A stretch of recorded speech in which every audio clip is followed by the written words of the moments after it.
Okay, so imagine what you could do with $1 billion. You could probably pave some roads. You could probably, build a school. What could you do with $10 billion? But you probably build a number of schools. You probably repair bridges. Now think about what you could do with $200 billion. You'd probably effectively end the homeless crisis in America. Now think about what the government could do with $1 trillion. Well, you might not know because every single year, large amounts of money are essentially hidden from being taxed by the US government by the wealthiest 1% of this country. And because of that, you and everybody else might not have access to the same amount of services they need. Now, for me personally, as a tax-paying American, I find it to be very, very upsetting that the wealthiest individuals of our country can pay such a small percentage of their actual net worth.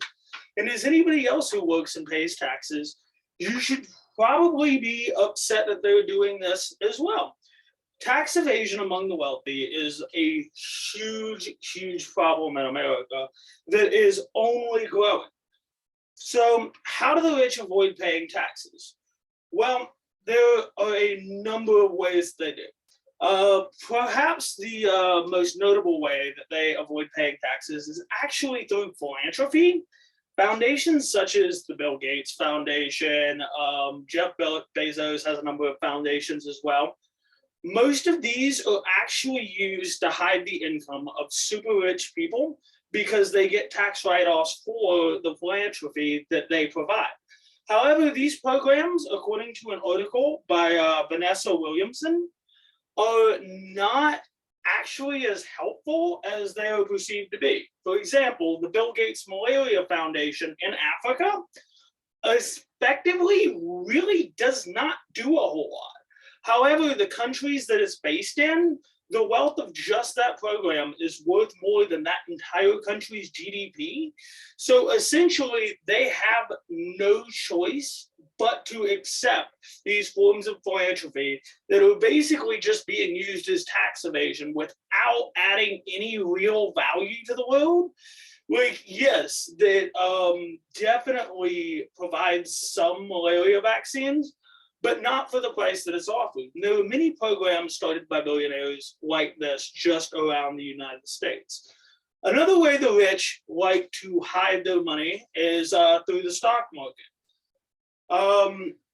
According to an article by Robin Blackburn, in 2004, Wall Street reported a net income of $707 billion for that fiscal year.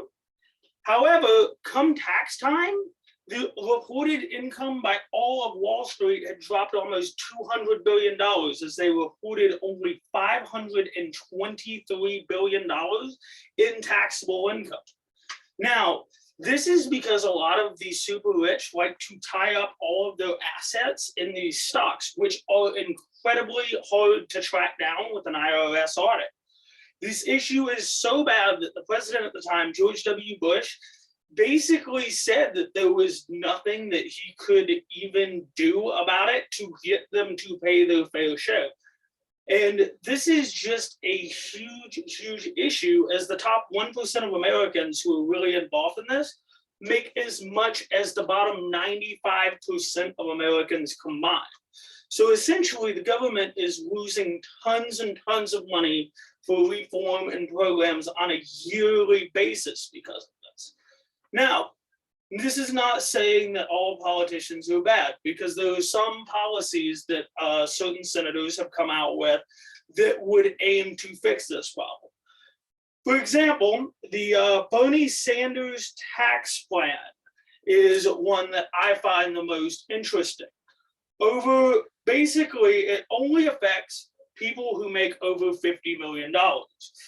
People who make over $50 million under his plan would be subject to an immediate audit every single year they file their taxes. This is to avoid circumstances of fraud, like has been happening.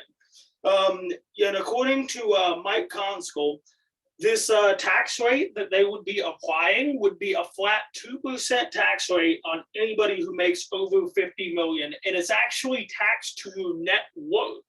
So instead of, it being the money in your bank account and all of these corporate profits and stocks that you're trying to go through, they would take your net worth, simply hit you for 2%, and then that would be how the government is able to effectively tax these billionaires. Now, a large part of the problem is that many people are concerned that these people would just immediately leave the country if this would happen. However, the plan also instates an exit tax for any American billionaires who wish to switch their citizenship as a result of the policy, meaning that they would have to give 40% of their net worth in order to leave the country, which is kind of genius because it effectively traps the ultra-rich into having to pay their taxes for the first time in American history. And basically, to me, that seems like the best option for going about this, because it is just simply irresponsible to allow this sort of behavior to continue. So for going forward, I would suggest that many of you actively question where the money for your senators and your congressmen are coming from, because a lot of them receive a lot of money from these people to keep things going the way they are. And really, the only way to enact change is to elect those who are willing to hold these people accountable and make them pay their fair share. Thank you very much.